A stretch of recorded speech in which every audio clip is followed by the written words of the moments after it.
미륵의 보은 이야기 시작하겠습니다. 옛날 김생원과 이생원이 이웃에 사는데 둘은 매우 친한 친구 사이였다. 김생원은 딸을 하나 두었고 이생원은 아들을 두었는데 둘이 워낙 친하다 보니 훗날 혼인을 약속했다. 그 이후부터 둘은 서로 사돈사돈하며 지냈는데 얼마 안 있어 문제가 생겼다. 아들이 5살 되는 해에 이생원의 아내가 죽더니 이생원도 그 이듬해에 죽고 말았다.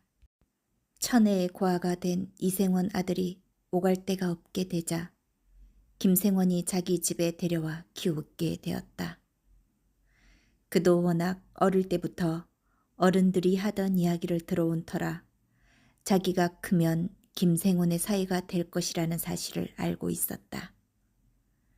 김생원은 처음에는 그를 아들처럼 여기며 잘 대해주었으나 세월이 지나면서 귀찮게 여기고 머슴처럼 부려먹기 시작했다. 그럭저럭 몇 년이 흘러 딸의 홍기가 찾아 김생원은 이생원의 아들에게 딸을 주기가 영 아까웠다. 그래서 한 가지 생각해낸 것이 이생원의 아들을 멀리 보내놓고 그 사이에 딸을 시집 보내기로 꾀를 내었다. 그는 이생원의 아들을 불러 비단 100냥치를 주며 장에 가서 팔아오라고 했다. 이생원의 아들은 아무것도 모른 채 비단을 짊어지고 가다 그만 개울에 빠져 비단이 모두 물에 젖고 말았다. 비단을 풀어 말려야겠는데 마땅한 곳이 보이지 않았다. 그런데 마침 앞에 큰 미륵이 버티고 서 있었다. 우선 여기다 말려야겠다고 그는 비단을 미륵에 칭칭 감아놓고 쉰다는 것이 그만 잠이 들어버렸다. 달콤한 잠을 자는데 꿈에 미륵이 나타나 미소 띤 얼굴로 고맙다고 청년에게 치사를 했다.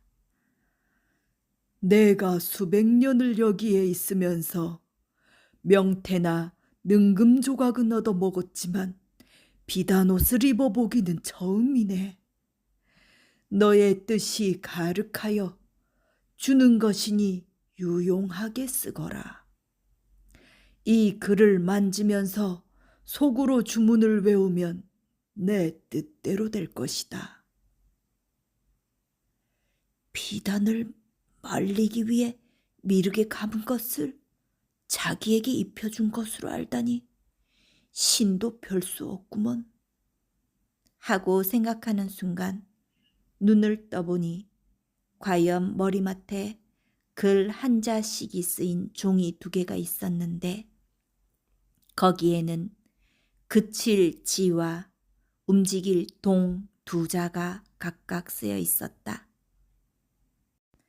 그러나 그는 곧 고민에 빠졌다. 어디서 비단 값을 구한담? 꿈에까지 나타나 자기를 준 것이라며 치사를 하는데 가만 놓은 것을 다시 가져갈 수도 없고. 그는 종이 2장을 주머니에 넣고 정처 없이 길을 가는데 신행길이 지나간다. 신랑은 말 타고 신부는 가마를 타고 가는데 그는 장난삼아 신랑 앞으로 나가 그칠지가 쓰여진 종이를 만지며 신랑 그칠지 하고 중얼거리니 신랑이 꼼짝을 못하게 되었다. 신행길 행렬이 이 모양이 되자 모두 난리가 났다. 온갖 수단을 다 써보지만 방법이 있을 리가 없었다. 그제야 그가 앞에 나서며 짐짓 모른 척 물었다. 갑자기 무슨 일이요? 글쎄 이게 무슨 조화인지 모르겠소. 갑자기 신랑이 굳어 꼼짝을 하느니. 거참 낭패로군요. 어쩌다 이 지경까지 됐을꼬? 모두들 어쩔 줄 몰라 안절부절인데 그는 속으로 종이 쪽지가 신통력이 있긴 있나 보다라고 생각하며 속으로 쾌재를 불렀다. 그리고 다시 말했다. 제가 신랑을 다시 움직이게 할 수 있는 방법이 있긴 한데 돈을 좀 내시겠습니까? 모두들 반가운 표정으로 청년을 둘러쌌다. 산행길에 낭패를 당한 판에 무슨 요구인들 못 들어줄까? 달라는 대로 줄 터이니 제발 신랑이나 움직이게 해주시오. 한 200냥이면 되겠습니다. 신랑 일행은 그 말이 끝나기가 무섭게 좋다고 하였다. 그러면서 200냥을 선뜻 내놓았다. 그는 짐짓 무슨 주문을 외우는 척하며 눈을 감고 혼자 중얼거렸다. 마지막까지 일행 위에 침을 삼키며 지켜보고 있는데 그는 속으로 신랑 움직일 똥 하고 외우면서 두 손을 하늘로 굽혀 도인같이 행동하였다. 그러자 꼼짝도 안 하던 신랑이 무슨 일이 있었냐는 듯 기지개를 켜며 어서 가자고 말하였다. 모두들 고맙다고 치아를 하며 먹을 것을 준 다음에 제 갈 길을 갔다. 이거 보통 신통력이 아니군. 100냥을 들여 200냥을 벌었으니 배장사가 되었다. 그는 보란듯이 집으로 돌아가니 무슨 일인지 온 집안이 잔치 기분에 들떠 있었다. 자기와 어릴 때 혼약을 했던 딸이 다른 사람에게 시집을 간다는 것이었다. 놀란 것은 신부의 아버진 김생원이었다. 저놈 몰래 딸을 치우려 했는데 벌써 돌아오다니. 이 낭패도 보통 낭패가 아니구만. 어쨌거나 일이 이 지경으로 되었으니 사실대로 이야기해 줄 수밖에 없었다. 그래, 비단은 다 팔았느냐? 그는 200냥을 내놓으며 비단을 판 돈이라 말하였다.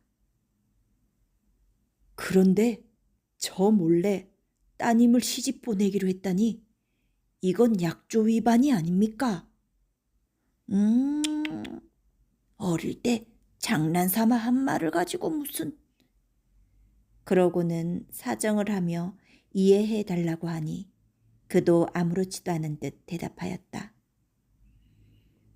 영감님, 좋은 일을 맞아 기쁘시겠습니다. 저도 따님의 행복을 기원하겠습니다. 고맙네, 고마워. 대신 내 재산을 좀 나눠줌세. 아닙니다. 쾌념치 마십시오.